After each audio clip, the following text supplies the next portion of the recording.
The phone was recovered, but the person who owned it was already gone.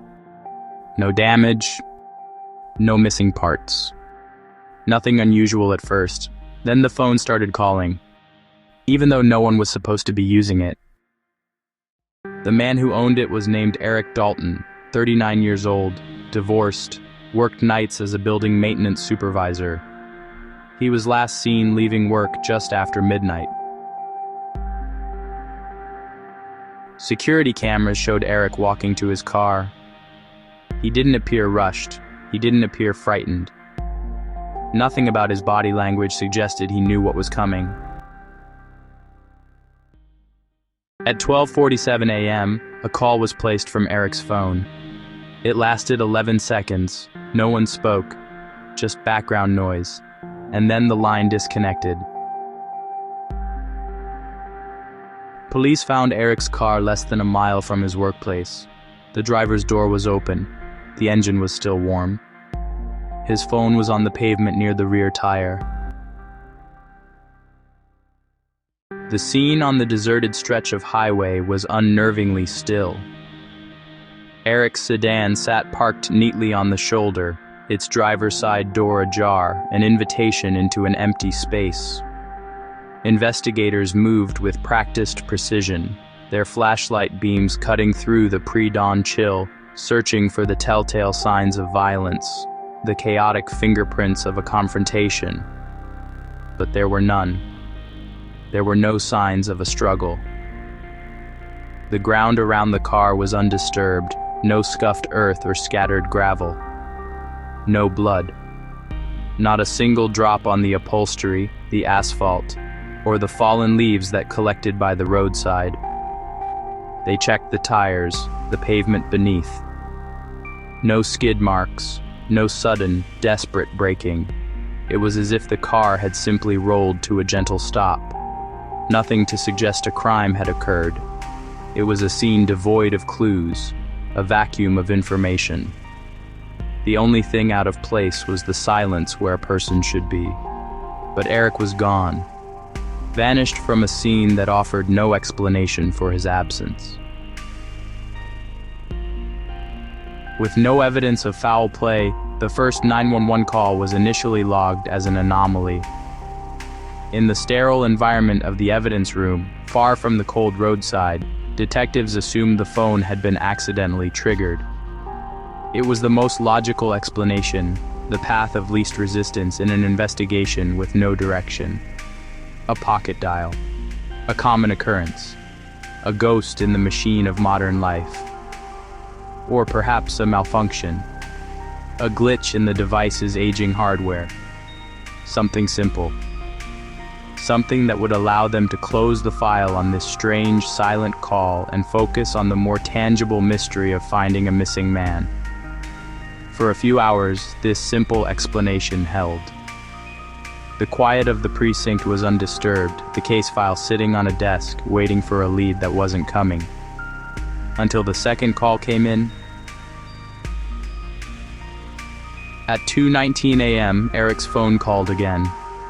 The device, now officially evidence, was sitting inert in a sealed plastic bag. It had no business making a call, yet it did. The same number, 911. This time, the call lasted 24 seconds, an eternity of open air.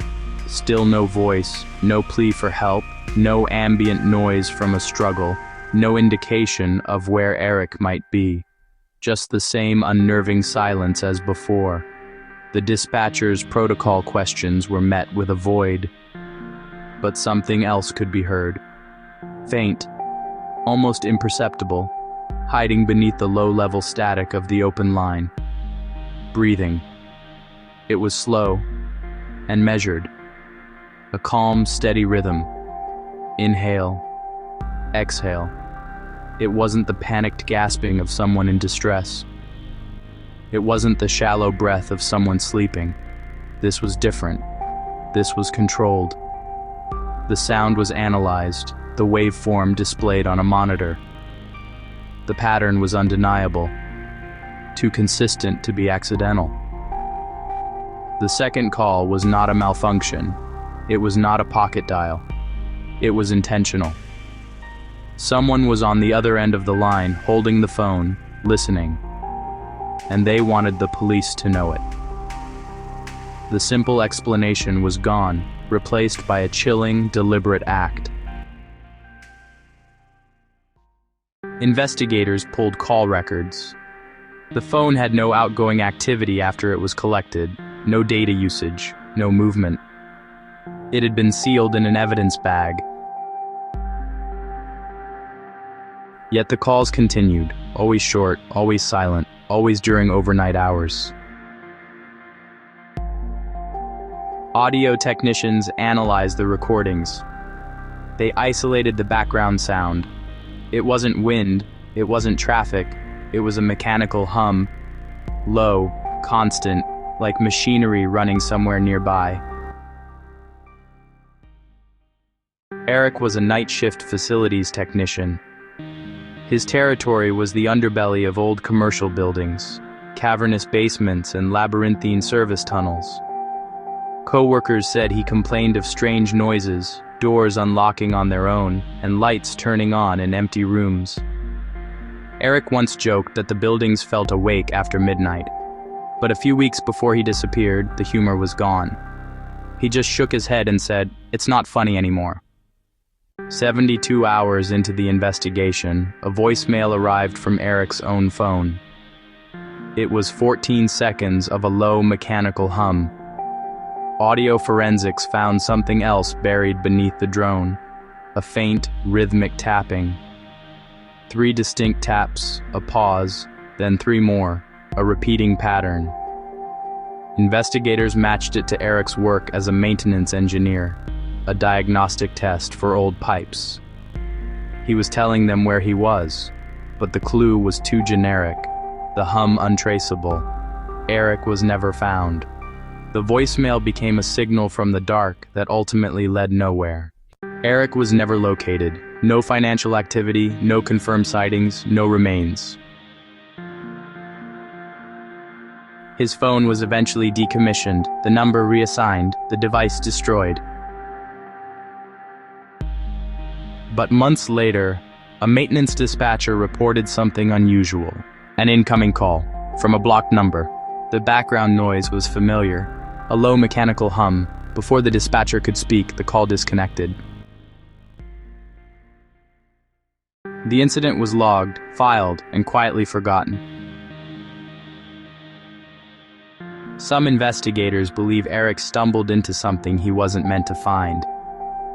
Others believe the phone calls were nothing more than coincidence and technical error. But one detail remains unexplained. Every call placed after Eric disappeared originated from underground signal repeaters. Places phones aren't supposed to work at all.